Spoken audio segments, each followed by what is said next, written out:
നിങ്ങളെ കാണുമ്പോൾ എനിക്ക് എന്റെ കുട്ടിക്കാലം ഓർമ്മ വരികയാണ്. ഇതെന്താ ചുണ്ടിൽ BMW ഗ്രില്ല? കിടത്തി ഉറക്കി BMW കിറ്റും കയറ്റി തന്നിട്ട് ഓ, ഞാൻ പെട്ടിയതായിരുന്ന. നിങ്ങൾക്കിന്ന് കഴിക്കാൻ മന്തിയുണ്ട്, ഇടാൻ ബാഗി പാന്റ് ഉണ്ട്, മുത്തുച്ചിപ്പിക്ക് പകരം ഗെറ്റ് റെഡി വിത്ത് മീ ഉണ്ട്. ഇതൊന്നുമില്ലാതിരുന്ന പ്രകാശ് രാജിനെ പറ്റി നിങ്ങൾക്ക് സങ്കല്പിക്കാൻ കഴിയുമെങ്കിൽ അന്നവൻ വെറും പ്രകാശനായിരുന്നു.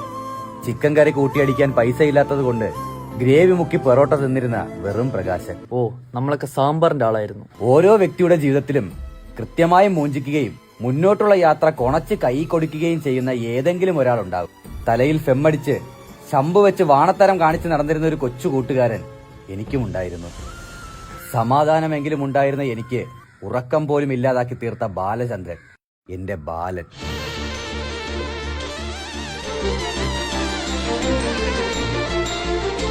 സ്വന്തം ജീവിതം മൂഞ്ചുന്നതിനേക്കാൾ എന്റെ ജീവിതം മൂഞ്ചിക്കണമെന്ന് അവൻ ആഗ്രഹിച്ചിരുന്നു.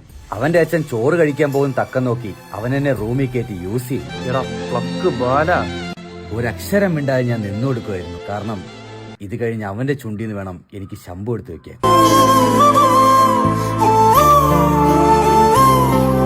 അവസാനം നാട് വിട്ട് പോകാൻ നേരം ഒരു പൊതിയുമായി അവൻ എന്നെ കാണാൻ വന്നു. കൊച്ചിയിൽ വെച്ചൊരാളെ കാണുമെന്നും ഈ പൊതി അയാളെ ഏൽപ്പിക്കണമെന്നും ആ നാറി എന്നോട് പറഞ്ഞു. എന്റെ ഭാഗ്യത്തിനടുത്ത ചെക്ക് പോസ്റ്റിൽ നിന്ന് എന്നെ തൂക്കി. പിന്നെ ഒരു 7 വർഷം പൂജപ്പുര ജയിലിലായിരുന്നു.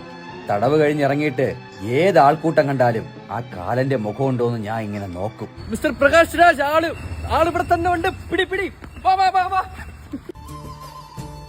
കാലാ, പ്രകാശ് രാജ്, ഇത് മേടിച്ച് ഓട്ടോഗ്രാഫ്.